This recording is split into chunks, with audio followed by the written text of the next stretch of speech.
All right, and we are live. So welcome back to dApp University. So today we got a lot to talk about in our live stream. Okay, the first thing for sure is the problem that's going on with Solana right now and what you need to understand about that. We're going to look at that. We're going to look at a lot of other things in our live stream today. A potential airdrop that's going to happen really soon. Chance to get some free crypto. Some new projects that are launching in the space despite, the bearish price action that we're seeing across the entire crypto space, some ways to, jump on this opportunity and build while we're in this bear market, because that's the top thing to do right now, especially if you're a developer or, trying to get in the space. This is a perfect time to double down on your skills while the space is quiet. So if you're new around here, hey, I'm Gregory, and on this channel, I turn you into a blockchain master. So if that's something that you're interested in, then smash that like button down below for the YouTube algorithm and subscribe to this channel. And if you want to know how to master blockchain step-by-step start to finish, then head on over to dappuniversity.com/bootcamp to get started today. All right, so we got people jumping in the chat here. We got Technically Above Realty. Let's see, Jaroslaw, hope I'm saying that right. Eric, Tebo, Automatic Beats, Dale, Elixir, Hexwood, Robbie. Welcome. All right, so let's jump into this. Let's talk about what's going on with Solana right now, the actual blockchain itself. So Solana's blockchain loses track of time. Okay, and now it's running exactly 30 minutes behind. Okay, so what happened here? So basically, slower slot times have caused Solana blockchain's clock to drift significantly, and the on-chain time has actually fallen behind a half hour what the real-world time is, okay? So while this issue does not affect the network operations, it could contribute to reduced earnings for staking rewards, okay?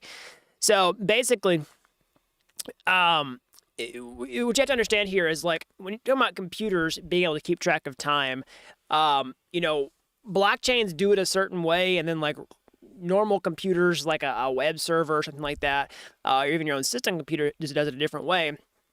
And, one classical problem in computer science is basically trying to get computers to agree upon what the actual time is, okay? Being able to talk to one another. And that's a critical function for blockchains to be able to do that. Now, many blockchains implement that with different design practices, okay?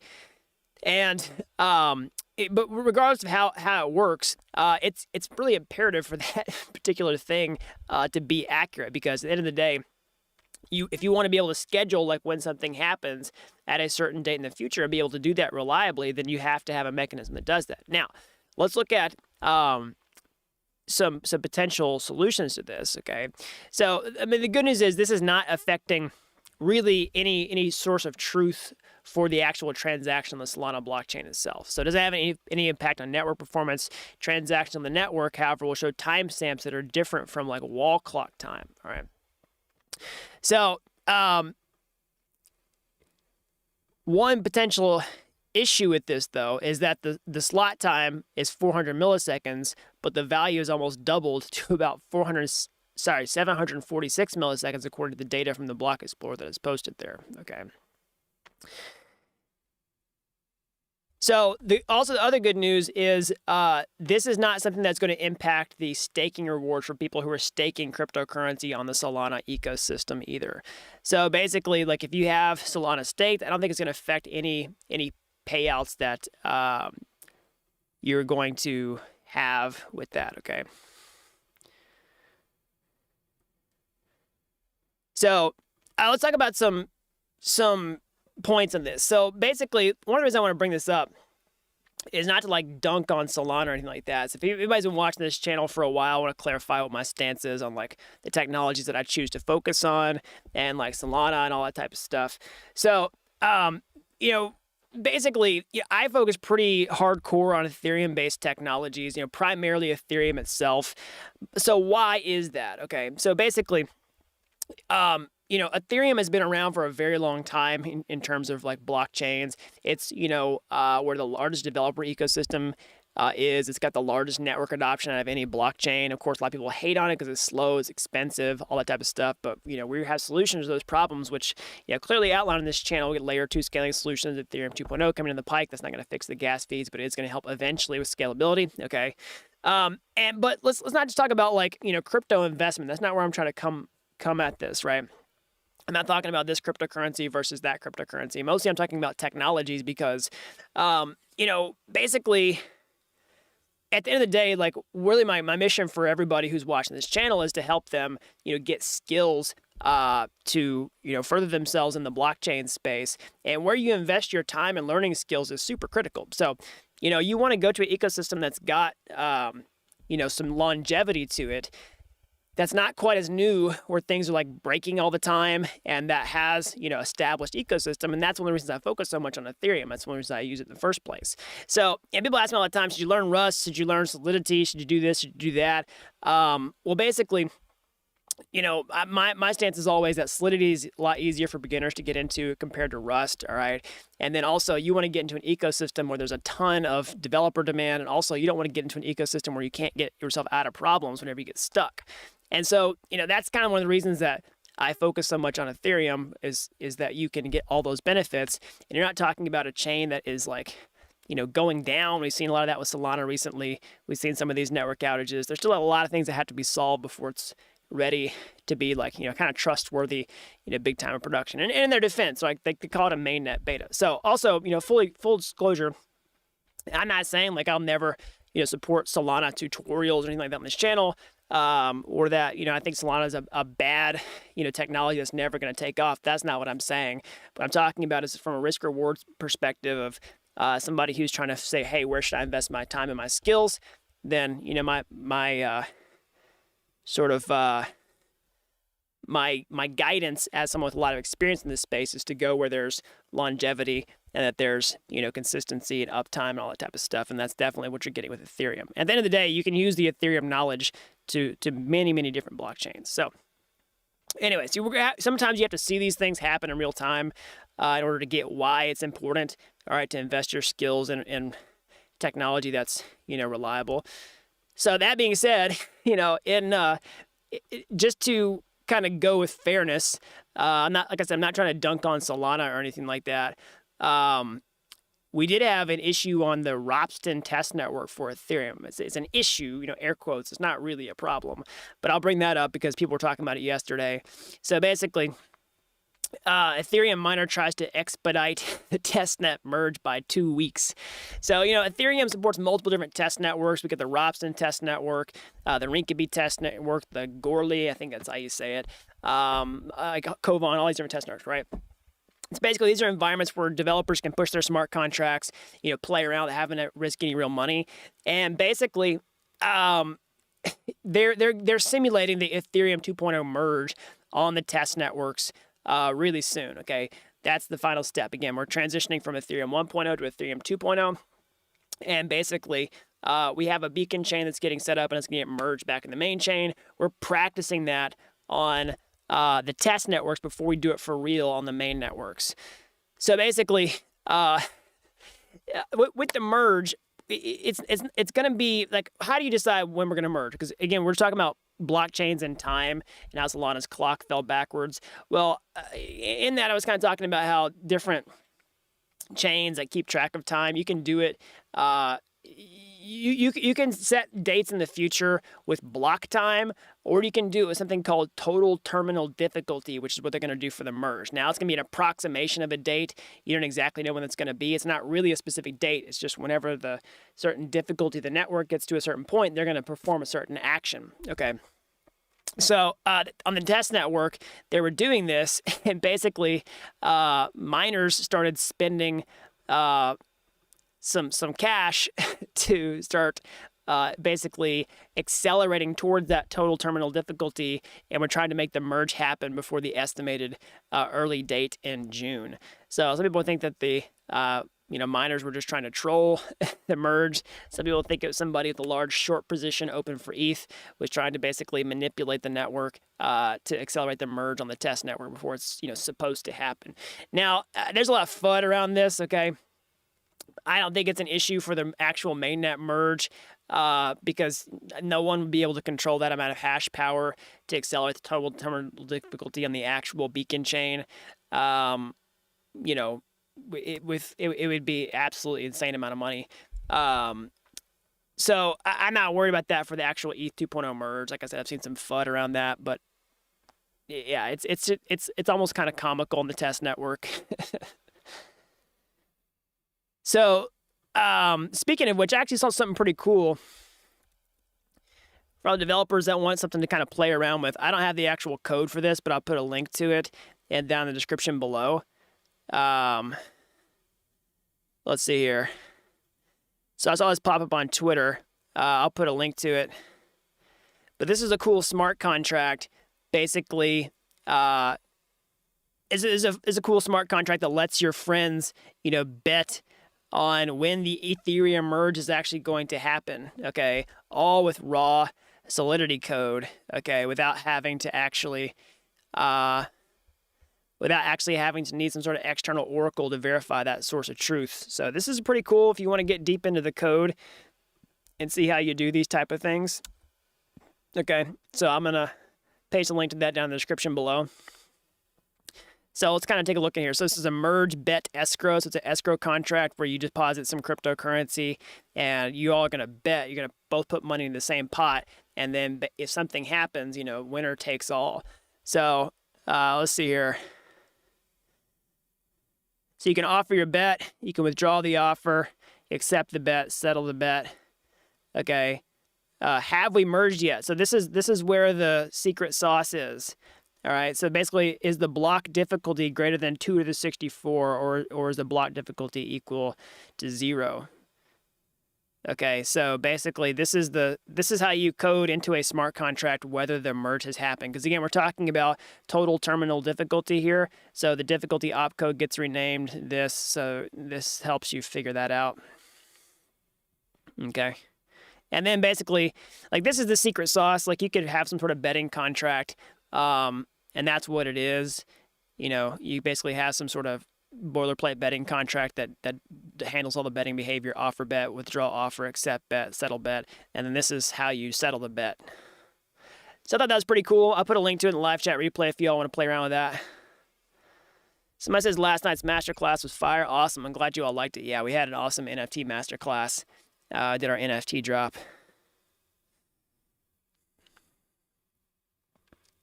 What information will transfer from Ropsten to main after merge? So maybe I should be clear about this. We're not merging test nets to the main net. Okay.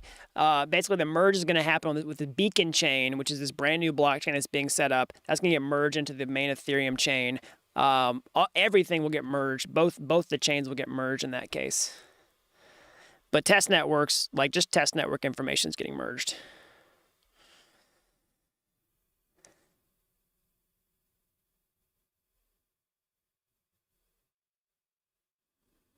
Somebody says they are apparently forking the whole Ethereum network and giving everyone a copy of the exact amount of ERC20 coins on their network. What do you think is a good thing or not? So I don't really think it's going to work. So basically, the problem with Ethereum right now is you could fork the code and set up Ethereum. You can do that right now. But the problem is Ethereum's network effect. So you'd have to get everybody else to actually agree upon the value of that stuff.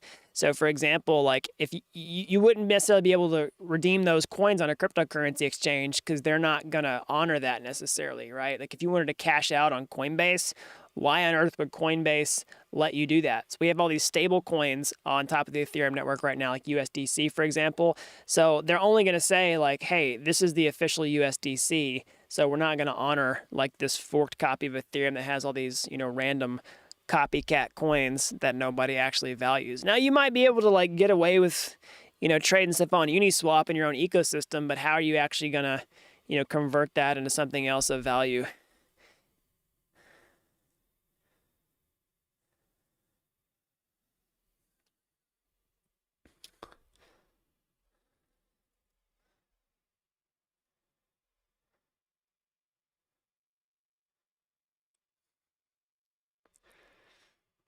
So let's look at a couple other things that are popping up here. So let's talk about the potential airdrop that's coming up soon. We've been covering this on the live streams, but there's a rumor that the Optimism token might be dropping soon. Okay, so this is a rumor, right? We don't know if this is actually going to happen or not. But basically, Optimism is a layer 2 scaling solution for Ethereum. Announced its Optimism token, or OP, about a month ago, maybe a little more than that. You can check your eligibility for the Optimism token on their website. We don't know exactly when it's supposed to drop. It's just supposed to be sometime in the future. And also, Optimism plans to have a rolling airdrop, which is different from some of the past airdrops where you just had to be an early user and then they took a snapshot and then they rewarded your tokens, and you had no future chance of getting an airdrop. But Optimism's actually talked about how they're going to continue airdropping tokens to their users. Okay, so there's a chance that the Optimism token might be dropping soon. So basically, this was posted yesterday, so that would apply to today. All right. So at the time of making this tweet, so 53 minutes ago, someone claimed 1 OP from the official token contract, following the blockchain for clues. So of course, it's one of the speculation that we were talking about. And then they claimed 3 Optimism tokens in the last hour. Okay. So the contract was deployed 2 hours ago from the sender. All right.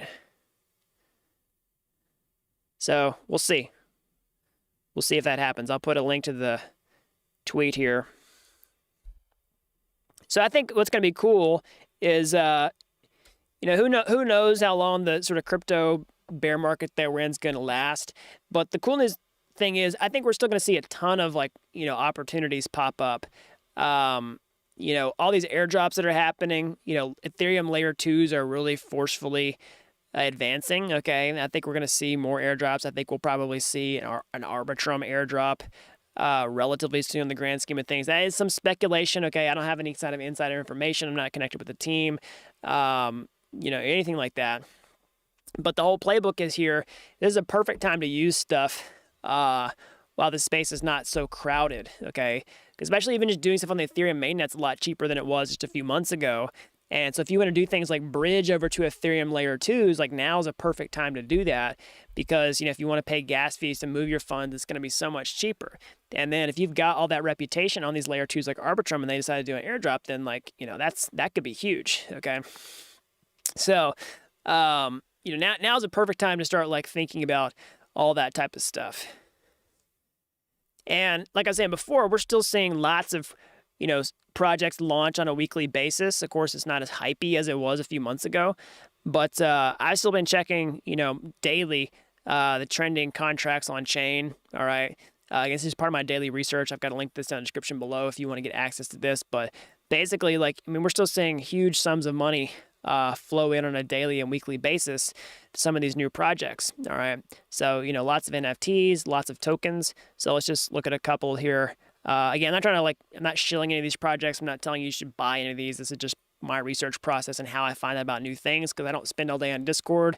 I just, I don't mine Twitter for all this stuff. I literally just look at the actual data on chain and see where things are going. So, for example, I was looking at this contract.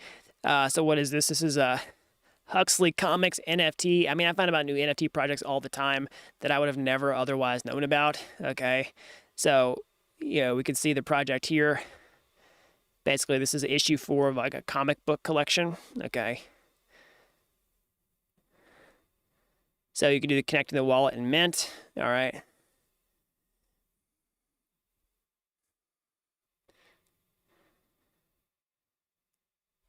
So a lot of my filtering process for finding about these projects is also looking at, who is depositing, and basically looking at social proof of some of the smartest users on chain that have a reputation of making good calls, and seeing where they actually spending money. Okay. So other stuff is like this, even new tokens. So basically I was looking at this one, the XCAD token. So basically we're seeing more do things to earn on chain. Okay. So basically this is a watch to earn. Okay. And so this is actually, it looks like it's partnering with YouTubers. All right. So it's a content creator tokenization platform where you can earn and trade your favorite creator tokens. You can add a Chrome extension. Okay. So they have their ERC20 token associated with that. We're seeing this with the Step-In project, okay, where people are doing walk to earn and all that type of stuff. So we'll see if that type of thing takes off. I think there are some interesting, monetization strategies for content creators and fans, where you can have these communities kind of pool together. That's the idea of social tokens. I think have some potential long term for sure. I think the real thing is the regulatory regulatory risk with potential securities laws for some of these projects. So we'll have to get clarity on that over time. before I think that would really take off with mainstream use cases. Have you heard of earn to earn? No, but I have heard of work to earn. That's the long proven model.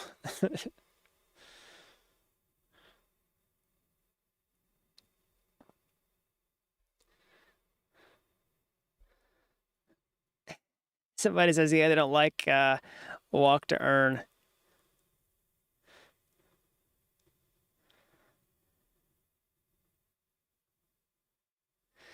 Okay, somebody's saying, well, I think is the bear market over, more pain ahead. Next is the next bull run a super cycle. So let's take a look at the crypto markets here.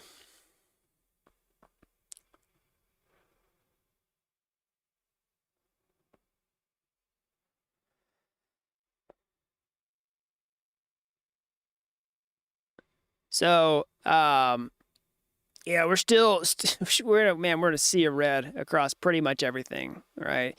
And I think max pain for a lot of people right now essentially is watching the stock market in recovery mode, at least on the short-term time frame, and watch crypto markets continue to get absolutely bludgeoned. Okay, so we've been talking about this. This potentially could happen. We'll back up and sort of set the stage. Of course,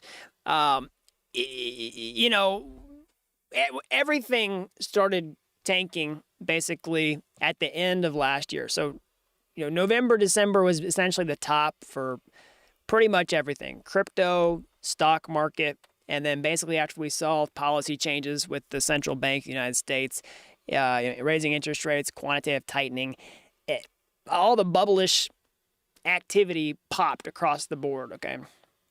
And so that's what we've been talking about for months now, is like, hey, we don't see a real strong reason for crypto to just recover and rip back to all-time highs, okay, before we get some clarity about what's going on with the stock market, because I think the economic headwinds were bad for everybody.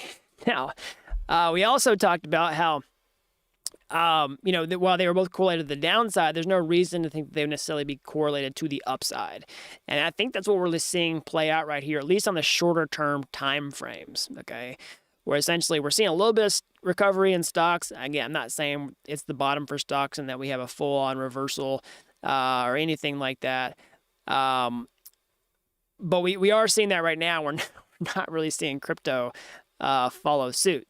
So I think there's lots of factors in this. One factor for sure is the Terra Luna situation that happened, within the last month or so. I think that freaked a lot of people out about crypto. The other thing is, even if the Terra thing didn't happen, like, crypto is a much higher beta, and it's everybody, like, a lot of people got into crypto for the first time in 2021, haven't been through these bear cycles before, and still have, some doubts and hesitations about the technology and regulations, all that type of stuff. So when you see that much air sucked out of the entire marketplace that fast, without the long price history of these assets, it still doesn't just instill confidence for people to just like buy the dip and jump back in like you do with a really established stock that's listed in the S&P 500 or the Dow Jones, right, or the Russell. What I mean? It's like it's not quite the same. So I think there's definitely reasons why you don't see crypto just instantly bounce back, right? Now, so the question is, like, are we close to a bottom in crypto? What's going to happen in the next months and years, et cetera, et cetera? Are we in some just brutal bear market like 2018? So I mean, the truth is, nobody knows for sure. Okay, I will point to sort of the levels at which I think are realistic possibilities. All right, we don't really know what's going to happen, but one level I think that many people are looking to as destiny, which I think there's a lot of risk in that. Let's pull up my advanced chart here on TradingView. I'm looking at it in Bitcoin terms.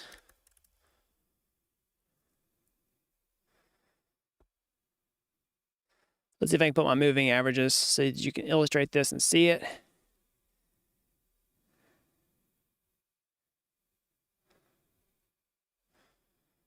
All right, so I think one level that people are almost treating as destiny, all right, is this 200-week moving average down here. Because let me just see if I can turn off a couple of these. Hold on. I got too many moving averages on the chart to really make sense of everything.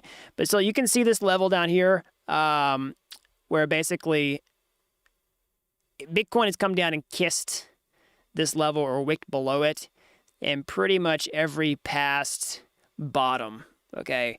And so I think this is a level that, let's put it this way. If we hit that level and there was no like massive economic like fears in our face, I think it'd be pretty close to say that I think there's a lot of people who'd be backing up the truck and buying Bitcoin and crypto at those levels, which would essentially almost like deterministically form a bottom if we hit those levels. Now, I'm not saying it's destiny that we have to hit those levels, which I think a lot of people that are out there in the crypto space for forecasting everything is that, hey, we've got to go to the 200-week moving average in order to convincingly see crypto form a bottom and start a new bull market. I don't know. You know what I mean? We could very well be in a bottom situation now, like especially with Bitcoin. This 25K could be closer to the bottom. All right, it's not that far away from our 200-week level here. Same thing with Ether, right? If you look at the Ether chart.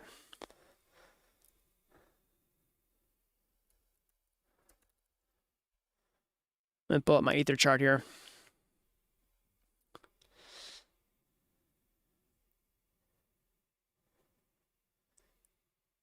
We're still seeing some strong support around these like $1,700 levels.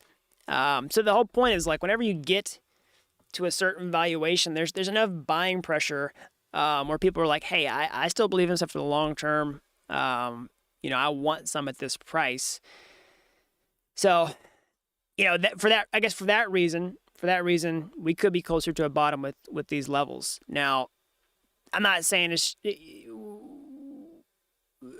if we do form some sort of bottom, it's just going to be a quick V-shaped recovery either, right? So let's say that crypto bottoms out around these levels. We could bounce around for a while before we're clearly in some sort of bull market uptrend, okay? People talk about crypto going into a sort of accumulation phase where after the, air's got sucked out of the entire space, that things just sort of move sideways for a little while, maybe sort of slowly, get some momentum again before we start becoming, full on bullish. Now, what are some possible scenarios that we could go just completely risk on? I mean, if they come out and say, okay, inflation's totally under control, we're going back onto QE infinity, like we're going to skip, we're not going to even tighten, we're dropping rates back to essentially zero. Like, I mean, that's probably like the final dance before the world ends, but, crypto would probably do well in that type of environment, but I don't think that's going to happen. So we'll just wait and see what happens with the next steps from the central bank, whether they're going to do QT, whether they think their job is done. I think they'll probably do QT, but we'll just see, They'll probably stick to the plan.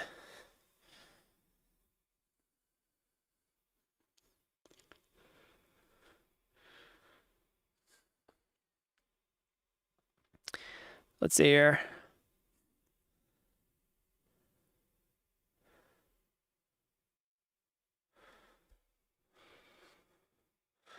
So what's the price point for ETH? Do not know what the ETH bottom is going to be. So what skills are needed for blockchain security? You have degree and certificates. So for blockchain security, you definitely want to be doing security auditing specific training. Basically, you want to be looking at past, exploits, understand how they happened. You want to look at common security practices.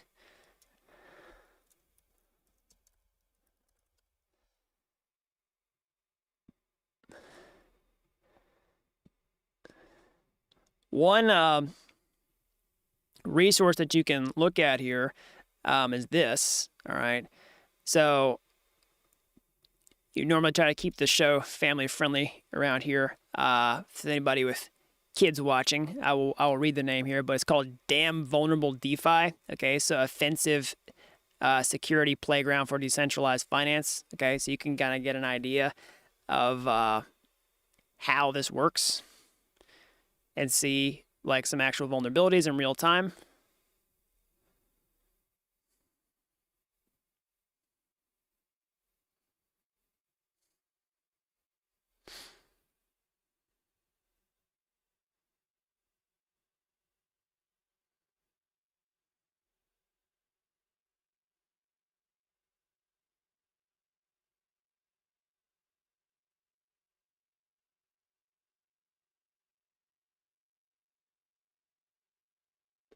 So I'll buy ETH around 600 USD.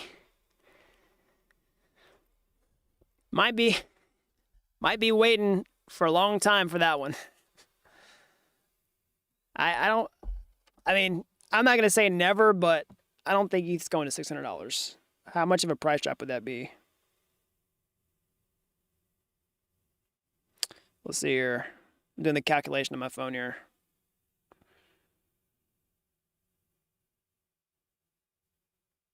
Be a 97.5% price drop. I don't think it's going to happen. Problem is, you'd have so many people that would be like, I will buy all the ETH in the world at like $900 or something like that before it even gets close. You'd have so much buying pressure. I mean, unless we have some sort of apocalypse, like you have to understand that everything is about probabilities. If we had some major like world disaster, like I don't think people are going to care as much about crypto on a short time frame, right? You probably see people liquidating crypto for pennies on the dollar. And we saw that during COVID, right? I mean, it didn't go to pennies on the dollar, but I mean, Bitcoin dropped by 50% really fast. It could happen again.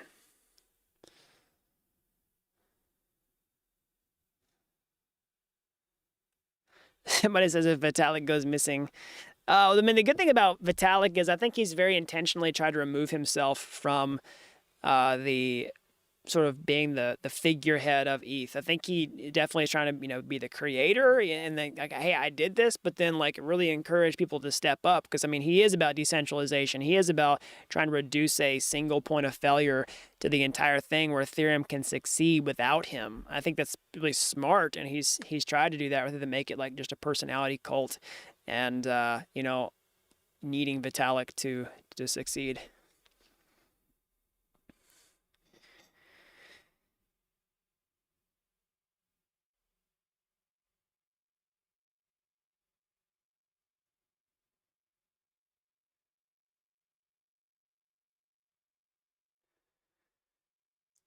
All right, everybody, that's all I got for today. As always, smash that like button down below for the YouTube algorithm. Subscribe to this channel if you haven't already. That really helps these videos out so the more people learn about blockchain. And if you're as fascinated with this technology as I am, you want to get your hands dirty, how can you get started today? You can go to my YouTube homepage. You can find my free courses there. They're like Udemy courses, but they're totally free. And if you like those and you want to take the next step, or hey, maybe you want to take a master shortcut entirely, I can show you how to become a blockchain master step-by-step from start to finish over at dappuniversity.com/bootcamp. You don't have to be an expert to get started today. I've helped people with zero coding experience become real-world blockchain developers in a matter of months. So that's all I've got. And until next time, thanks for watching dApp University.